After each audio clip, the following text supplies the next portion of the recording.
All right, so here's the list. I know y'all been waiting on this. This is my Peter Parker list, right? And I know there haven't been a lot of commanders coming out of the Spider-Man set outside of maybe Gwenom that has been getting like some major love. But I decided to build Peter Parker, and honestly, at a four table, the deck kind of rolls. I can't lie. It gets a little sticky. You know what I mean? Because webs, spider webs are sticky. Anyway, whatever. I'm gonna go ahead and show you guys my Peter Parker list. I'll make sure if you do like it, I'll leave the list down in the comments down below. And without further ado, before Avatar: Last Airbender reveals at time of recording is today, go ahead and talk about Spider-Man stuff. All right, let's get to it. Parker, my guy. When he enters, create a 2/1 green spider with reach. We're not casting him on his front side. Well, that's not what we want to do. Anyway, it might be a time that we do just to get a creature on board just for his flip side. Because whenever he flips, each legendary spell you cast that one or more colors has Web-Slinging. You gotta return a tap creature to your hand. So if we're using it just for fodder as a tap creature, cool. He's a 4/4, Vigi, and reach, which is nothing to really scoff at. But let's go ahead and get to the meat and taters of this deck. All right, cool. Now, a lot of these creatures are very interchangeable. We're running big creatures here, big value engine creatures, right? And we'll kind of go over it pretty quick because we don't want this video to be too long. We're going to go ahead and start with Andrix and Nev. When it makes tokens, we're going to go ahead and double those tokens. You'll see we do have a few token generation things in this list. Arbor Elf, Arcanus. Now I'll put this in here solely because, hey, value. Great value, man. Hey, I want to draw 3 cards. Who doesn't want to draw 3 cards, right? 3 cards, 3 big creatures, cast those big creatures. Hey, all is well in the universe, okay? This will only work in a Peter Parker type list. For 3 instead of 6, I'll take it. We got Avison, Angel Hope. We're trying to give all of our permanents indestructible. We want that, all right? Flying Vigilance indestructible, we're doing that. Avison Pilgrim, Ramp, Beast Whisperer. Whenever we cast spells, we draw a card. The Web-Slinging does count as a cast. Therefore, we're going to draw some cards. Birds of Paradise, of course. True Lane. Now, True Lane is sneaky because when you cast creature spell, you get to draw a card and put a land from your hand to the battlefield. We likes that. And then for 3 and tap, we return target creature you control to its own. Now, there are some value creatures in here that want to be bounced, want to be recast over and over and over again. You probably can figure that stuff. Eladamri has been a MVP for me. 1, it just lets you look at everything on the top, but 2, as many creatures that we have on the board and being able to just flip into an Avison or flip into something like a Prom Speaker for a lot of mana, excuse me, for a lot of power and a lot of card draw, depends on what you have on the board, is pretty crazy for a single green. Elish Norn, see ETBs, more ETBs for us, none for you. During Vitality, if we need to use creatures for mana rocks, like our 2/1 spider that we might create on the front side, we can use it for mana, and then we can use it to bounce back to our hand instead. Fnatic, just another dork. Galta. Now, this is where things get kind of fun because you drop a Galta on the board and then you create token, but then you drop a Prom Speaker Sagana. You're drawing you 13 cards. Now, I can't, math might be math, but imagine having big guy drop Prime Speaker, Elish Norn on the board. That's 26 cards you're getting to draw in a turn. You really can't beat that. That's straight value town, baby. Galta does the same thing. We want him for Prime Speaker. That's it. God Eternal Ketro, cast a creature spell. We make a zombie. We might use these zombies for Enduring Vitality. Just use mana, using them when we tap them, bounce it back to our hand. Nothing too crazy. Just going to give us some value. Grand Arbiter, we're trying to slow the game down just a tad bit, but reduce some of our stuff just a tad bit. Winner, another mana dork. Creature spells 5 or greater. We get an untapper, add more value to it. High Trickster is very sneaky because it gives all our spells flash. So if things get a little sticky and we feel, hey, might feel a board wipe coming, we'll hold everything and in the turn we'll flash all our stuff in. Can't beat that. Kadama of the East Tree gets completely out of hand, casting something and then putting something else on the board that has an ET. It definitely can get out of hand, especially with Elish Norn as well.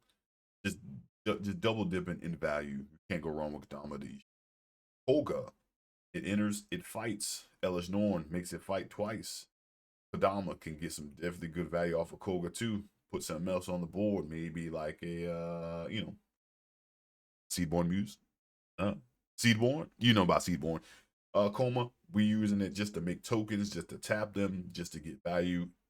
Web-Slinging, Kona is the same thing. We want Kona tapped for value to just take a permanent from our hand and put it onto the battlefield. Kotsul, we don't want anybody interacting with us on our turn. Prime Speaker is our primary draw engine. And I built this to the point that I had to play Prime Speaker and I had to add another card in this list. And I kept decking myself out that I would get so much value from Prime Speaker. It was looking bad. Drew a lot of cards, but then I killed myself. Psychosis Crawler is a little tech piece. It costs 5, but it's super cheeky because its power toughness equal to the cards in your hand. But every time you draw a card, each opponent loses 1 life. Now you remember we talked about Speaker Sagana being our main draw engine, getting a lot of cards. Let's just say Galta is on the board and we draw 13 off a Prime Speaker. That's 13 damage to each opponent. Nothing really to scoff at. Wrath is just to give our historic spells flash, so that's legendary stuff and artifacts. Rashmi just gives us a little trigger. Chances are when she's on board, we're going to want to cast something as big as possible so we can try to get the most value on her. Or it can come to our hand. Doesn't really matter. Seraph just gives our tap stuff Death Touch, pretty much. And then anything that's untapped, we're going to give it Hexproof. 9 times out of 10, we never tap our commander, especially if Seraph is on the board, because we want to utilize our Web-Slinging as much as we can for our Seedborn Muse. Nothing really to talk about. Untapping everything, get great value out of Savala, in a turn, flash something in, and just value town. It's ridiculous. Spectacular Spider-Man. Pick this card up for like $5. Card has been a star in my list. Just to have heroic intervention on a creature that you can A, you can buff, B, you can flash in, and C, you can swing over the top, or not just the 3 damage because we haven't gotten to a particular card yet. The card is sneaky. I think the card is amazing. Spider-Woman Stunning Savior was added in here too. She wasn't in the initial list, but we ended up adding it to slow down artifacts and creatures for your opponents. And she's a legendary, and she has flying, so definitely get over the top. Council of 4. The value from this card is insane. Whenever a player draws their second card during their turn, you draw a card. But guess what? That includes me. I draw my second card on my turn, I draw an additional card. And then whenever a player casts a second spell during their turn, you create a 2/2 white knight creature token. Now, do we care about the knight token being created? Not really. But with Enduring Vitality, it's just going to be a mana dork, and we'll bounce it at some point just to use for Web-Slinging. And also, Council of the 4 got a big old booty. 0/8. Can't beat that. Toski can be counted indestructible. Attacks each turn is able. Whenever creature you control does common damage to a player, draw. More card draw. Yeva's here, giving all our green creatures flash. Majority of our stuff is green. Because most of our value stuff is green. But it doesn't really matter if we have Hot Face Trickster out. We're going to get value from that. Then last but not least, little tech that we had to add to the deck. I was killing myself. I was drawing myself out. Is Lab Maniac. Draw a whole bunch of cards from Prime Speaker. Value. And then, oh, wait. I need to cast this Laboratory Maniac before I die. and then we draw our cards of our deck. Chances are we really gonna want to do this on our turn because we get the utilization from Hutzel. So you make it around your turn and you know you can draw your whole deck out. That's the way you want to go. All right. Now we're going to go ahead and slide to our sorceries. We kept sorceries very, very short. We kept Farseek, Nature's Lore, 3 Visits, Windfall, and Last March at the end. Boy, let me tell you, Last March is so in this because there's been plenty times that we have Prime Speaker out. She's already big. Draw cards equal to toughness. You know, let's say it's 13. We'll just keep it simple for 13. You draw 13, all creatures from your hand onto the board. But then imagine, think about this, High-Fate Trickster. You cast this at instep on player 3's turn. Cast it, can't be countered. You draw all those cards, drop all your creatures, and then you swing for lethal the next turn. Deck is too fun. Instance, we have Chroma's Will, just for protection, lifelink, all that good stuff. Quarter Calling, if we need to go ahead and get Seedborn Muse out, chances are that's the card we're always going to go get. Cyclonic Rift, Heroic Intervention, you know what it does. Path, Swords, Worldly Tutor, 4 creature on top. And then artifacts. We have Arcane Signet, Chromatic Lantern, just to smooth out the mana base. Just Conjurer's Closet. I use just to flicker certain things like Prime Speaker, Zagana, of course. Heroes Podium. Now, this card buffs all your legendary creatures. Each legendary creature you control gets +1/+1 for each of the legendary creatures you control. Now, think about this. There's a lot of Legos in this list. A lot. So, this pumps Ender. This pumps Prime Speaker. This pumps Galta. So, if Galta's already huge, to say Galta's just getting +10/+10, and then you drop Prime Speaker and draw a metric ton of cards with Elish Norn on the board, you're gonna draw even more cards. It's just you just get to see your whole deck almost every game with this deck. Lightning Greaves, Protect Our Commander, Relic of Legends. This helps us tap legendary creatures like Kona because we want Kona to be tapped just for the mana. Soul Ring, the Great Hinge, helps us draw cards, non-token creatures entering, gains its life. And then the Seremia. Haven't cast this card once, but +7 whenever you station it enough. Other tapped legendary creatures you control have industry, which is pretty cool. And then when it enters, you can search your library for a legendary creature card, reveal it, and put it into your hand. It can be any legendary creature that you have, bring it to your hand. Not too bad.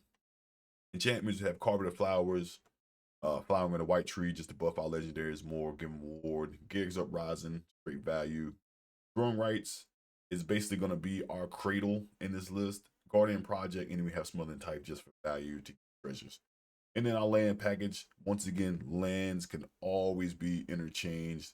This is just what I'm rocking with right now in the moment.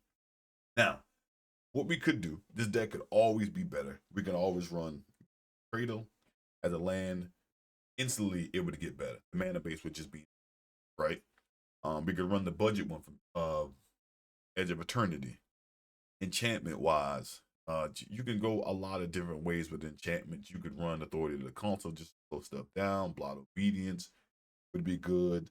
There's so many different cards that you can run, but I wanted this list to be super just like a beatdown style for legendary creatures and restricted to the Bant color. Now, of course, we could always went Joda. Joda does Joda things, right? This whole shell could fit in the Joda and be, but to limit it to Bant and then still feel super powerful and still get a lot of use out of our commander, giving legendary spells, Web-Slinging, and even tapping your dorks down for mana, and then bouncing the dork back to your hand to cast someone like Grand Arbiter, cast Coma, cast Prime Speaker. Prime Speaker is the star of this deck.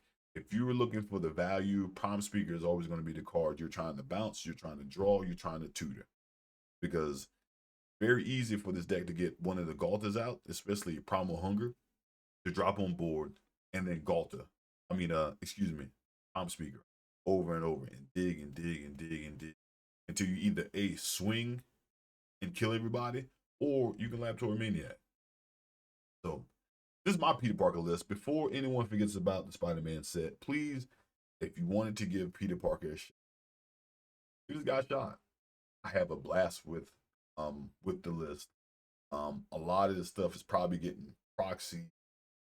My copies are coming out and putting proxies in because I have some other projects that I'm working on. But overall, this deck is super.